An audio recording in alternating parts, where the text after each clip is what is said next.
વડોદરાથી ઉડાન ભરતી ઇન્ડિગોની 6 ફ્લાઇટ રદ થઈ છે। હૈદરાબાદ વડોદરા, વડોદરા ગોવાની ફ્લાઇટ રદ થઈ। ગોવા વડોદરા, વડોદરા હૈદરાબાદની ફ્લાઇટ રદ થઈ છે। મુંબઈ વડોદરા, વડોદરા મુંબઈની ફ્લાઇટ રદ કરવામાં આવી છે। ઇન્ડિગોની ફ્લાઇટ રદ થતા મુસાફરો પરેશાન છે।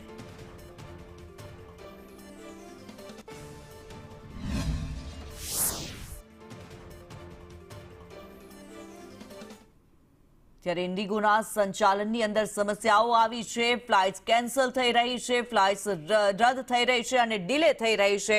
સમગ્ર દેશની અંદર આ પરિસ્થિતિ અત્યારે પ્રવર્તી રહી છે। ઇન્ડિગોના સંચાલનની અંદર જે સમસ્યા પ્રવર્તી તેને કારણે થઈને પ્રવાસીઓ મુશ્કેલીમાં મુકાયા છે। ઘણી બધી ફ્લાઇટ્સો રદ થઈ છે, જેમાં વાત કરવામાં આવે છેલ્લા 4 દિવસમાં અમદાવાદથી 131 જેટલી ફ્લાઇટ રદ થઈ, સુરતથી 7 જેટલી ફ્લાઇટ્સ રદ થઈ છે। આજે પણ ઘણી બધી ફ્લાઇટ્સ રદ થવાનું સામે આવ્યું છે। 4 દિવસમાં વડોદરાથી 9 ફ્લાઇટ રદ થઈ, જ્યારે રાજકોટથી 8 જેટલી ઇન્ડિગોની ફ્લાઇટ્સ રદ થઈ હોવાનું સામે આવ્યું છે।